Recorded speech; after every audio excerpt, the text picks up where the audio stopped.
మంచి చేసినా చెడే ఎదురవుతుందని న్యాయాన్ని విడిచిపెడతావా?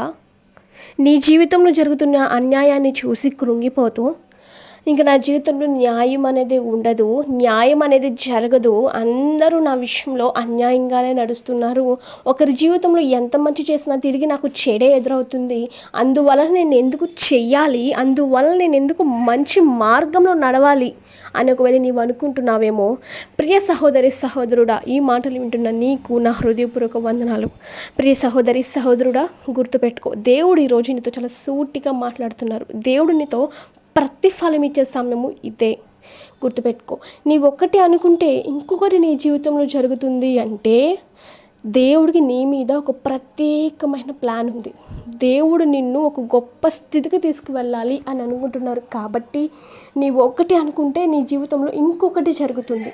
నీవు నీ జీవితంలో పలానా టైంలో నా అప్పులు తీరిపోతాయి, పలానా టైంలో నాకు ఉద్యోగం వచ్చేస్తుంది, పలానా టైంలో నాకు వివాహం జరిగిపోతుంది, పలానా సమయంలో నాకు గర్భఫలం వస్తుంది, పలానా సమయంలో ఇది చేస్తాను అది చేస్తాను అని ఒక టైం పెట్టుకొని అది జరగడం లేదు అని చెప్పేసి ఒకవేళ బాధపడుతున్నావేమో, నీవు అనుకున్నది ఒకటైతే జరుగుతుంది, ఒకదాన్ని నేను తలంచుచ్చు కురుంగిపోకుండా ఒకటి గుర్తుపెట్టుకో, నీవు చేస్తున్నది మంచి పని అయ్యి అది నీవు అనుకున్నట్టు జరగకపోతే దాని ప్రకారము దేవుడికి గొప్ప ప్లాన్ నీ కొరకు సిద్ధపరిచి ఉంచారని గుర్తుపెట్టుకో.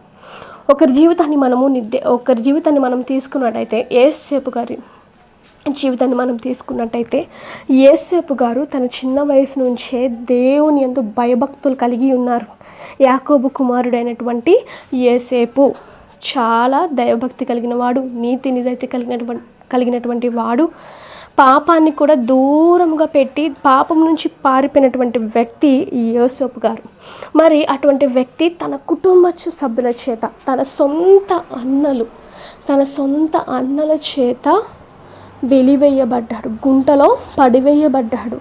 మళ్ళీ ఆ గుంటలో నుంచి తీసి ఐగుప్తు దేశానికి అమ్మేశారు, కొన్ని డబ్బుకు అమ్మి వేశారు. ఈరోజు నీ కుటుంబంలో కూడా నీ వెనకమాలే ఉండి నీ కుటుంబ సభ్యులే నిన్ను వెనకమాల తవ్వుతున్నట్టు మాట్లాడుతున్నారేమో, గుంటలో పడేసేటట్టు మాట్లాడుతున్నారేమో, ఎవరికో అమ్మేసికరంగా మాట్లాడుతున్నారేమో. సహోదరుడు గుర్తుపెట్టుకో, తల్లిదండ్రుల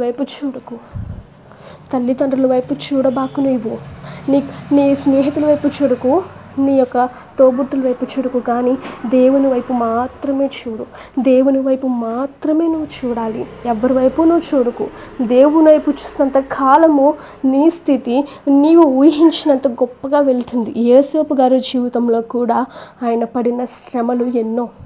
ఆయన ఏ తప్పు చేయకపోయినా ఆయన నిందలు పడ్డారు, ఆయన ఏ తప్పు చేయకపోయినా ఆయన శిక్షించారు, ఆయన ఏ తప్పు చేయకపోయినా ఆయన తీసుకెళ్ళి చెరసాలలో వేశారు. ఏ తప్పు చేయకపోయినా చెయ్యని తప్పుకి శిక్ష అనుభవించారు. అటువంటి సమయంలో నన్నెందుకు మీరు శిక్షించారు, నన్నెందుకు మీరు ఇలా దుఃఖిస్తున్నారు, నేనేం తప్పు చేశాను, నేను ఏ అన్యాయంగా ప్రవర్తించాను ఆయన క్వశ్చన్ చేయలేదు. కానీ మనుషుల వైపు చూడలేదు, కానీ బాధ పెట్టిన వారి వైపు చూడలేదు. కానీ ఎవరి వైపు చూశారు అంటే కేవలము దేవుని వైపు మాత్రమే చూశారు. కేవలము దేవుని కనులు ఆయన చూస్తున్నాయని మాత్రమే దృష్టి ఉంచుకున్నారు. యేసేపు గారు ఎవరు లేరు కదా, నా కుటుంబ సభ్యులు ఇక్కడ ఎవరు లేరు కదా అని ఆయన పాపము చెయ్యనే లేదు. ఆయన ఎప్పుడు కూడా ఆయన కనుల ముందు నీతిని ఉంచుకున్నాడండి. ఆయన కనుల ముందు ఎప్పుడు కూడా దేవుని దృష్టిలో పెట్టుకొని మంచి పనులే చేశారు, చాలా మంచి పనులు చేశారు. ఎంత మంచి పని చేశారు అంటే, అదే ఐగుప్తు దేశంలో ఇద్దరు బందీలను ఉంచి, ఇద్దరు బందీలకు ఒక 2 కళలు వచ్చినప్పుడు ఆ 2 కళలు ఎక్స్ప్లెయిన్ చేసినప్పుడు, ఆ కళలు మీరు బయటికి వెళ్తున్నారు కదా, మీరు బయటికి వెళ్ళాక నా గురించి నన్ను మర్చిపోవద్దు, నా గురించి కూడా చెప్పండి అని చెప్పేసి యోసేపు గారు అన్నప్పుడు, వారు బయటికి వెళ్ళినప్పుడు వాళ్ళు కృతజ్ఞతలు లేక యోసేపు గురించి చెప్పలేదు. కానీ దేవుడు మర్చిపోయాడా? ఆ ఇద్దరు మర్చిపోయారు, దేవుడు మర్చిపోయారు. ఈరోజు నిన్ను నన్ను సృష్టించిన సృష్టికర్త కూడా నిన్ను నన్ను విడిచిపెట్టడు. ఆయన నిన్ను నన్ను ప్రేమించేంత ఇదిగా ఈ లోకంలో ఎవరు ప్రేమించరండి. తల్లిదండ్రులు కూడా అంత ఇదిగా ప్రేమించరు, తోబుట్టులు ప్రేమించరు, నీవు వివాహము చేసుకునే నీ భర్త కూడా నిన్ను ప్రేమించడండి. ఒకరి దగ్గర నుంచి నువ్వు ఏదైతే ఎక్స్పెక్ట్ చేస్తావో అది నీ దగ్గరికి తిరిగి అలా రాదు. అలా ఒకవేళ వచ్చింది అంటే అది దేవుని యొక్క బహు ఆశీర్వాదం అని అనుకోవాలి. ప్రియ సహోదరి సహోదరుడా, నీ జీవితంలో నీవు ఒకటి అనుకుంటే ఇంకొకటి జరుగుతుందని బాధపడకు. నీ మంచి విషయంలో, చాలా మంచి మంచి విషయాలలో నీవు ఒకటి అనుకుంటే ఇంకొకటి జరుగుతుంది అంటే the God is a perfect plan for you. చాలా పర్ఫెక్ట్ ప్లాన్ కలిగి ఉన్నారు.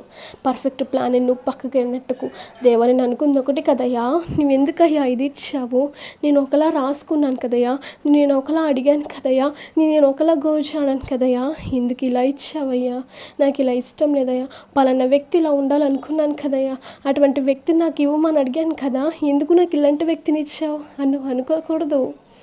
అలా నువ్వు అనుకోకు. ఎందుకంటే God is a biggest plan for you. దేవుడు నీ వెనకమాల నువ్వు అడిగిన దానికన్నా కూడా వేరేగా ఇచ్చారంటే, డిఫరెంట్గా ఇచ్చారంటే కూడా దాని వెనకమాల గొప్ప ఆశీర్వాదం ఉందని గుర్తుపెట్టుకో. ఒకటి అనుకుంటే ఇంకొకటి జరుగుతుందని నువ్వు కృంగిపోనవసరంలా. దేవుడు నిన్ను చూస్తున్నాడు. దేవుడు నీ పక్షముగా యుద్ధము చేసే దేవుడు.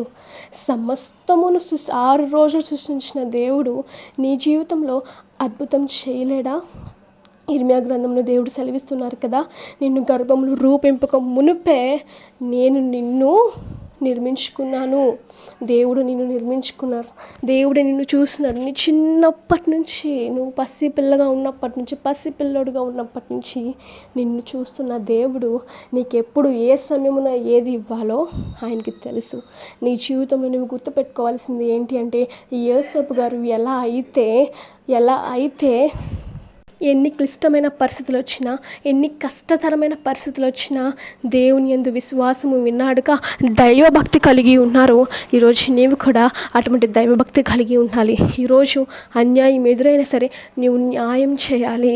అదే దేవుని బిడ్డ లక్షణం. ఈరోజు నీలో దేవుని లక్షణం ఏది ఉంది అంటే మొదటిగా చెప్తారు, అన్యాయం ఉన్నా సరే న్యాయం కలిగి ఉండడం కూడా దేవుని లక్ష్యమే. ఎవరో కాదు, యేసేపు గారిని పోని పక్కన పెడితే దేవుడి పక్షాన ఎన్ని యుద్ధాలైనాయండి, ఎంత అవమానించారు, ఎంత తిట్టారు, ఎంత అన్యాయం చేశారు.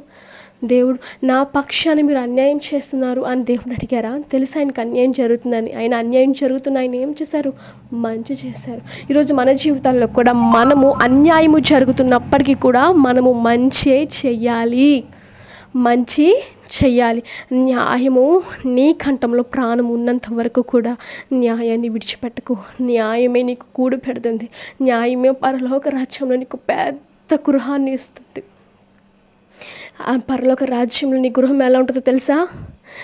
ఏ ఇటుకలతోనో, ఏ రాయిలతోనో, ఏ ఇసుకలతోనో, ఏ సిమెంట్లతోనో కట్టరు, కానీ బంగారం. ఈ లోకంలో బంగారం అని కొట్టుకు చచ్చిపోతున్నారే, ఆ చిన్న బంగారం కాదు. నువ్వు బంగారం మీద నడుస్తావు, ఆ బంగారం మీద పడుకుంటావు, ఆ బంగారం మీద కూర్చుంటావు. ఎంతమందికి ఉంటుంది ఆ ధన్యత? నీకుందా ధన్యత, నాకుందా ధన్యత.